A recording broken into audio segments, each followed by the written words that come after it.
प्रादुर्भूत हुई हैं एवं उनको भी जिनको वे प्रिय लगती हैं एवं वे उससे वंचित हो जाते हैं। इस प्रकार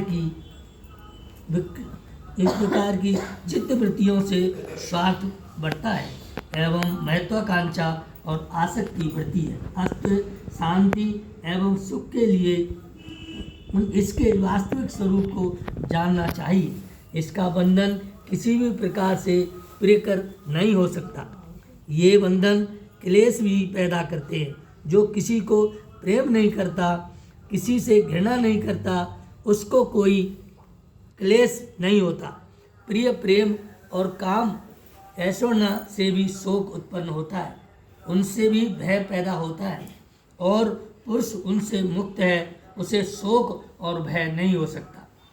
आसक्ति व तृष्णा से ही शोक व भय पैदा होता है। जो इससे मुक्त है उसको शोक या भय नहीं हो सकता। वे प्रिय प्रेम रति काम या तृष्णा आदि आसक्ति ही व्यक्ति के आध्यात्मिक मार्ग में अवरोधक हैं। वे क्लेश उसकी आध्यात्मिक उन्नति को त्रोहित कर देते हैं, उसके उन्नयन से अवरुद्ध कर देते हैं और उनसे डूबा व्यक्ति अपने को भूल जाता है। वह अपनी शुद्ध बुद्ध खो बैठता है। अपनी बुद्ध प्रकृति पर आसन्न इन बंधनों से उलझा प्राणी जीवन के श्रेष्ठ ध्येय से च्युत हो जाता है।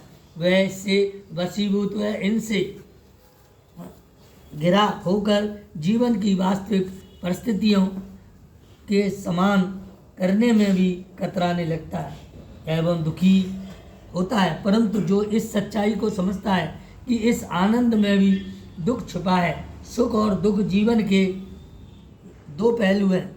वस्तुओं की वास्तविकता प्रकृति तो दुखात्मक ही है, उसे शोक व भय नहीं होता। ऐसे शील एवं ज्ञान से उत्पन्न पुरुष का आचरण धर्मानुसार बन जाता है। उसके जीवन प्रवाह में परिवर्तन आ जाता है एवं परिवर्तन या अनित्यता का साक्षात्कार कर लेता है। ऐसा शील संपन्न ज्ञान से युक्त सदाचारी आर्य सत्यों को जानकर सत्यवादी किसी पर निर्भर नहीं होता। वह परिपूर्ण होता है एवं सभी उसको अपना प्रिय बनाना चाहते हैं। वह अपने साध्य में लगा रहता है, उसके सभी मल क्षीण होने लगते हैं। ऐसे निर्मल मन वाले व्यक्ति का चित्त कामों से मुक्त होने लगता है और वह मुक्त होता है एवं निर्वाण की इच्छा करता हुआ उदर स्रोत कहा जाता है। दुनिया में जो हमें प्रिय या योग्य लगते हैं वे परमार्थ सत्य नहीं है। परमार्थ रूप में भोग और रीति और काम की तृष्णा तथा प्रिय और प्रेम आदि कोई भी योग्य नहीं है।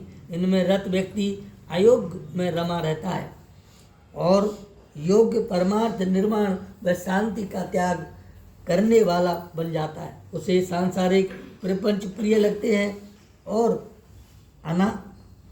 अनागित प्रपंचों से डूबे उस व्यक्ति को साधक का योग काम में जुटाना भी इस परा का कारण बन जाता है एवं परमार्थ सत्य को जानना चाहता है, उस परम सुख को पाना चाहता है। उसको चाहिए कि वह प्रिय और अप्रिय के बंधन तोड़ दे और मुक्त हो जाए। जगत की यह नियति है कि जब हमें प्रिय मिलता है और जो खुशी की अनुभूति मिलती है और जब अप्रिय मिलता है तो दुख होते हैं। प्रिय के वियोग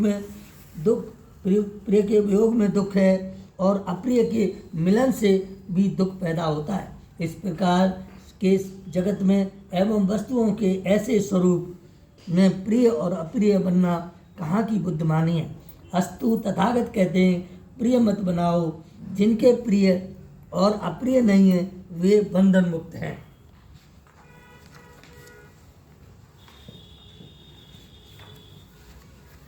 दंपत के 16वें अध्याय में भगवान ने यह देशना दी है कि जिस व्यक्ति को संसार में जितनी अधिक आसक्ति है, जितने अधिक प्रिय हैं, उनको उतने ही अधिक दुख है।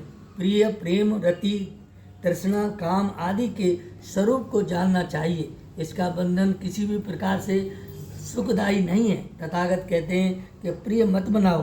प्रिय से शोक दुख और भय उत्पन्न होता है। इस वर्ग की सभी 12 गाथाएं बुद्ध के धम्म की अनासक्ति पक्ष को दर्शाती हैं। तो आज यही इस पर विश्लेषण है ना। कहने का मतलब तात्पर्य